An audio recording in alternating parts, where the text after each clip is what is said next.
প্রিয় ছাত্রছাত্রীরা, আজকে যে বিষয়টি নিয়ে এসেছি সেটা দেখতেই পাচ্ছ, লিখে রেখেছি মলিকুলার অরবিটাল থিওরি, যেটা বাংলায় বলা হয় আণবিক কক্ষক তত্ত্ব। এবং এই তত্ত্বটির শুরু করার আগে একটু বলে নিই যে এর আগে আমরা ভ্যালেন্স বন্ড থিওরির কথা শুনেছি, এবং সেখানে ভ্যালেন্স বন্ড থিওরির ক্ষেত্রে দেখা যায় কিছু সীমাবদ্ধতা রয়েছে, সবকিছু সেখানে ব্যাখ্যা করা সম্ভব হয়নি।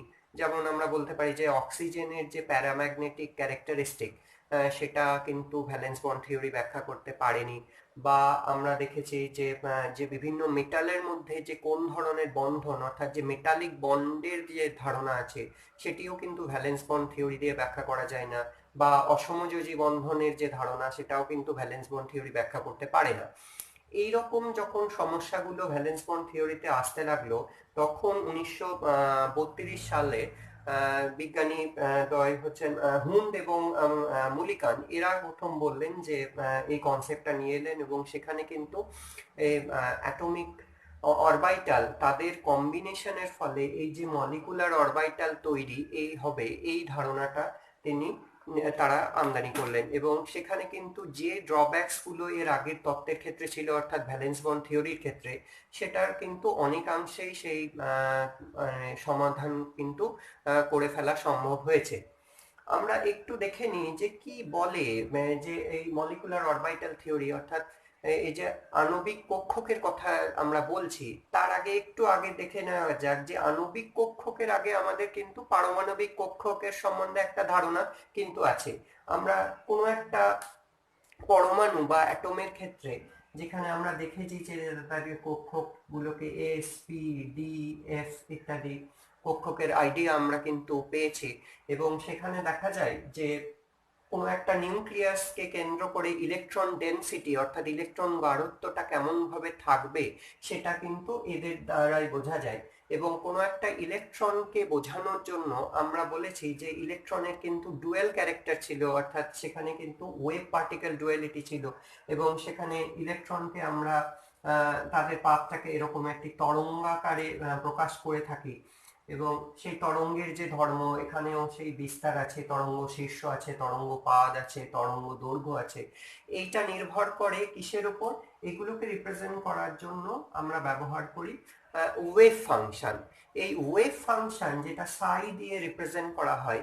এবার যে মলিকুলার অরবিটাল থিওরির যে কনসেপ্ট, সেরকম হচ্ছে কি যে অ্যাটমিক অরবিটাল গুলো, অর্থাৎ যেগুলো পারমাণবিক কক্ষক রয়েছে, তাদের প্রত্যেকের একটা ইন্ডিভিজুয়াল ওয়েভ ক্যারেক্টারিস্টিক রয়েছে। সেইগুলো কি হয়, তারা একটা ঘটনা ঘটায়, সেটা কি হয়, LCAO, অর্থাৎ linear combination of atomic orbitals হয়।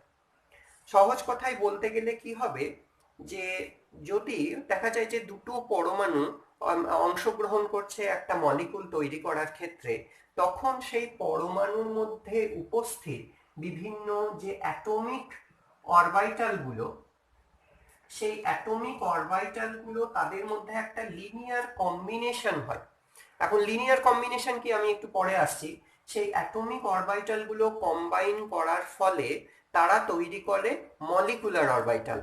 অর্থাৎ মলিকুলার অরবিটালটা কিন্তু অ্যাজ এ হোল গোটা মলিকুলটাকে রিপ্রেজেন্ট করছে।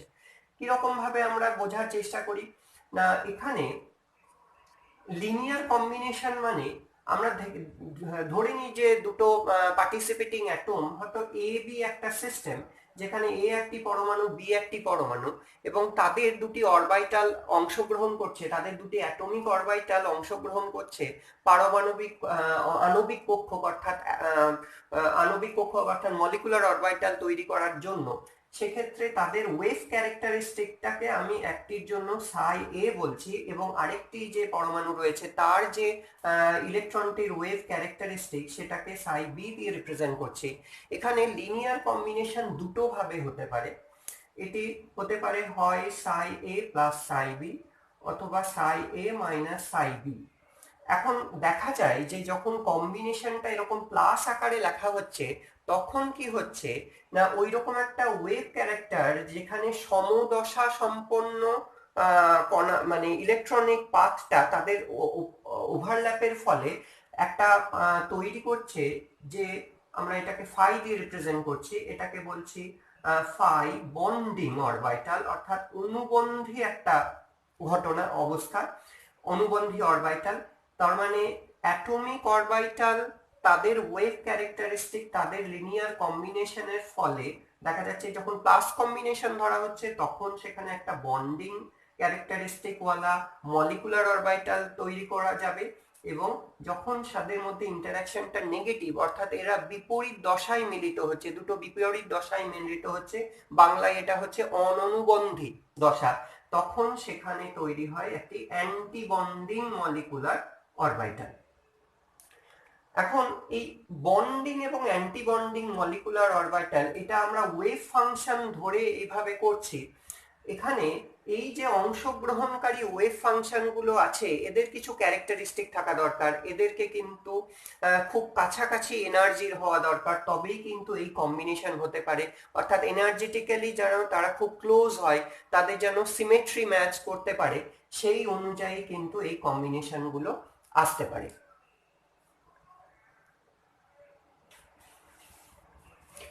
এখানে আমি একটি ডায়াগ্রাম এঁকে রেখেছি এটা বোঝার সুবিধার জন্য, যে দেখা যাচ্ছে যে একটু আগেই যে অবস্থাটার কথা বলছিলাম যে বন্ডিং এবং অ্যান্টি বন্ডিং এর কনসেপ্ট, অর্থাৎ এই যে কম্বিনেশনটা এখানে দেখতে পাওয়া যাচ্ছে যে যেখানে ফাই যেটা রেজাল্টিং মলিকুলার অরবিটাল তৈরি হলো, সুতরাং এখানে পার্টিসিপেটিং যে ওয়েভ ফাংশন গুলো রয়েছে সেগুলো একটা ইলেকট্রনিক পাথকে রিপ্রেজেন্ট করছে, এবং যখন যে পজিটিভ অ্যাম্পলিটিউড অর্থাৎ দুটোই ধনাত্মক দশা সম্পন্ন ইলেকট্রনিক পাথ যখন অভিলেপিত হচ্ছে তখন সেটা হচ্ছে বন্ডিং সিচুয়েশন, কিন্তু যখন একটা পজিটিভ আর একটা নেগেটিভ অর্থাৎ দুটো বিপরীত দশার মধ্যে যখন অভিলেপন হচ্ছে তখন সেটা অ্যান্টি বন্ডিং মলিকুলার অরবিটাল তৈরি করছে। এবং এনার্জি অর্ডারে দেখা যাচ্ছে যে সবসময় বন্ডিং মলিকুলার অরবিটাল যেটা রয়েছে সেটার এনার্জি কিন্তু দেখা যাচ্ছে যে যারা পার্টিসিপেট করছে তাদের থেকে কিন্তু এনার্জিটা কম, কিন্তু অ্যান্টি বন্ডিং এর ক্ষেত্রে দেখা যাচ্ছে যে যারা পার্টিসিপেটিং ওয়েভ ফাংশন গুলো রয়েছে তার এনার্জিটা, অ্যান্টি বন্ডিং এর এনার্জিটা কিন্তু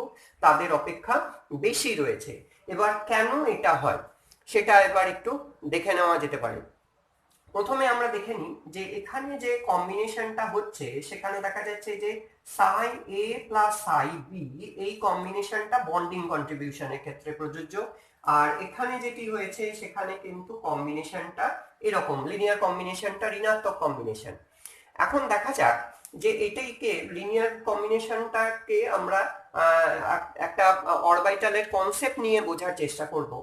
ধরা যাক আমি একটা সিস্টেম এখানে নিচ্ছি যে দুটি এস অরবিটাল হয়তো পার্টিসিপেট করছে, আমি নিতে পারি হাইড্রোজেনের উদাহরণ, সেখানে যে অ্যাটমিক অরবিটাল অংশগ্রহণ করছে সেটি হচ্ছে হাইড্রোজেনের দুটি এস অরবিটাল।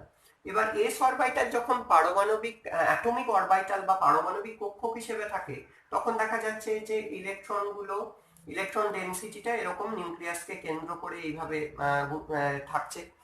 এখন এখানে যদি প্লাস কম্বিনেশন করি তাহলে একরকম চিত্র হবে, এবং যদি এই কম্বিনেশনটা নেগেটিভ হয় তখন কিন্তু ক্যারেক্টারিস্টিকটা পাল্টে যাবে, মলিকুলার অরবিটাল পিকচারটা পাল্টে যাবে। এখানে প্লাস কম্বিনেশন মানে ঘটনাটা এই রকম ঘটছে, প্লাস দুটো ওয়েভ ক্যারেক্টারিস্টিক তাদের প্লাস কম্বিনেশন হচ্ছে, তখন ইলেকট্রন ডেনসিটিটা এইভাবে থাকবে। কিন্তু যখন নেগেটিভ কম্বিনেশন হচ্ছে অর্থাৎ এইটাই যে সিমেট্রি এস অরবিটাল এটাও এস অরবিটাল বলছে, এখানে কিন্তু নেগেটিভ হচ্ছে অর্থাৎ বিপরীত দশায় তারা মিলিত হবে, সেই ক্ষেত্রে ইলেকট্রন ডেনসিটিটার ডিস্ট্রিবিউশন নিউক্লিয়াস দুটোকে কেন্দ্র করে এইভাবে থাকবে, এবং দেখা যাবে যে এখানে সিমেট্রিক্যালি এরা কিন্তু ডিফারেন্ট হবে, ওয়ারেস এখানে কিন্তু সেম সিমেট্রি থাকবে। এখানে দেখা যাচ্ছে যে যে দুটো নিউক্লিয়াস এই ইলেকট্রন ডেনসিটিটা রয়েছে এই নিউক্লিয়াসের মাঝখানেও কিন্তু যথেষ্ট ইলেকট্রন ডেনসিটি রয়েছে, ওয়ারেস এখানে যখন আমরা দ্বিতীয় ক্ষেত্রে অর্থাৎ যখন নেগেটিভ কন্ট্রিবিউশন করেছি তখন যে কম্বিনেশনটা হয়েছে সেখানে দেখা যাচ্ছে যে নিউক্লিয়াস দুটো কিন্তু তার মধ্যবর্তী অংশে কিন্তু ইলেকট্রন ডেনসিটি কম বা নেই বললেই চলে, তখন দেখা যাচ্ছে যে নিউক্লিয়াস গুলো একে অপরের করতে এক্সপোজড হয়ে রয়েছে, অর্থাৎ যখন দুটো পজিটিভলি চার্জ নিউক্লিয়াস আনস্ক্রিনড হয়ে গেছে, বেয়ার হয়ে আছে, তখন কি হবে, একটা রিপালশন কাজ করবে, অর্থাৎ একটা ডিস্টেবিলাইজেশন আসবে।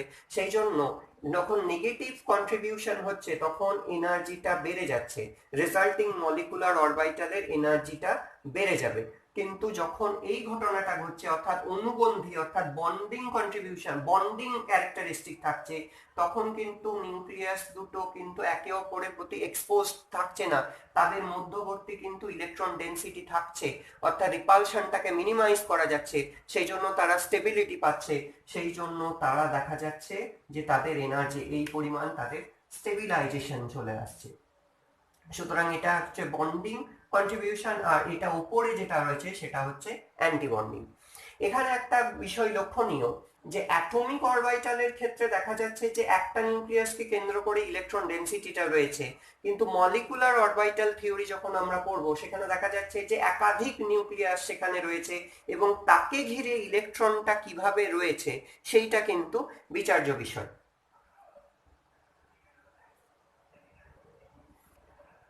এই অংশে আমি একটু ডিটেলে বলার চেষ্টা করব যে প্রবাবিলিটি দিয়ে আমরা কি করে এই কনসেপ্টটাকে ব্যাখ্যা করতে পারি। সেটা হচ্ছে যে এর আগে আমি যে ওয়েভ ক্যারেক্টারিস্টিক ধরে আমরা বললাম যে দুটো ওয়েভ ফাংশন, এটা হচ্ছে অনুবন্ধী বা বন্ডিং ইলেকট্রনিক কন্ট্রিবিউশন।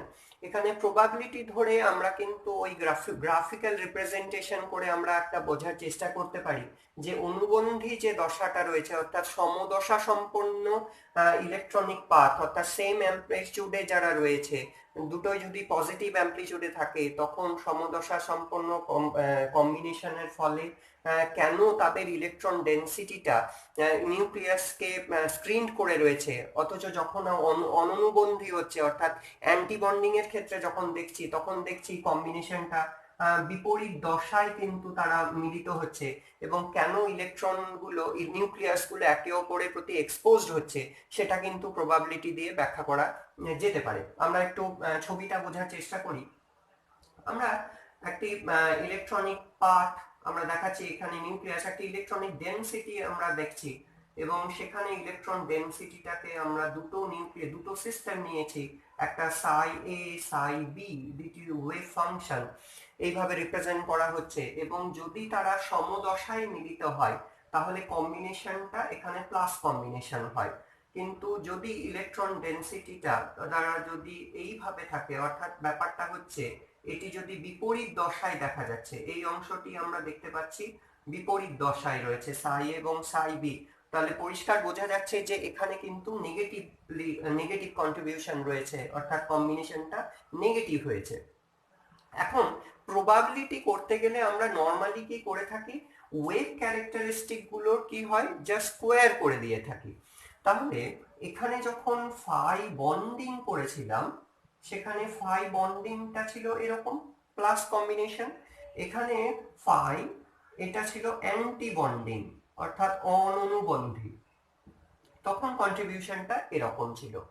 এখন যে ওয়েভ এদেরকে যদি আমরা প্রবাবিলিটি ডেনসিটি করতে যাই তাহলে কি করতে হবে, আমাদেরকে এদের স্কোয়ার করে দিতে হবে। তাহলে স্কোয়ার যদি করতে চাই তার মানে সাই স্কোয়ার বন্ডিং সাই স্কোয়ার অ্যান্টি বন্ডিং, তাহলে সেটি যদি করি, সাই স্কোয়ার বন্ডিং যদি করি তাহলে দেখা যাবে কি হবে, সাই এ প্লাস সাই বি এটা হোল স্কোয়ার হয়ে যাচ্ছে, এবং সেখানে আমরা কি করি, আমরা ফর্মুলা জানি সাই স্কোয়ার প্লাস 2 সাই এ সাই বি প্লাস সাই বি স্কোয়ার।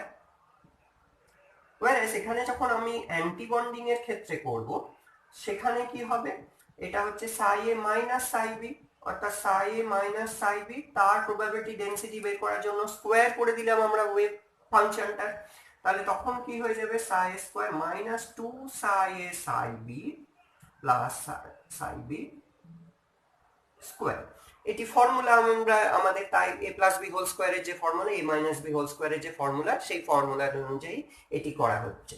এখন এখানে যখন দেখা যাচ্ছে যখন আমরা প্রবাবিলিটি করছি, অর্থাৎ কি হচ্ছে, এখানে সাই এর স্কোয়ার হচ্ছে, তাহলে প্রবাবিলিটি এরিয়াটা আমার বেড়ে যাবে, প্রবাবিলিটি এরিয়াটা বেড়ে যাবে, এবং সেখানে এইরকম একটি ক্যারেক্টার দেখা যাচ্ছে, এবং এটির ক্ষেত্রেও প্রবাবিলিটি যে বেড়ে যাবে সাই বি, এরকম একটি অবস্থা হচ্ছে।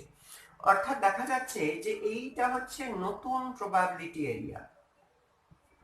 তার মানে ইলেকট্রনটাকে পাওয়ার সম্ভাবনা এই অঞ্চলটির মধ্যে।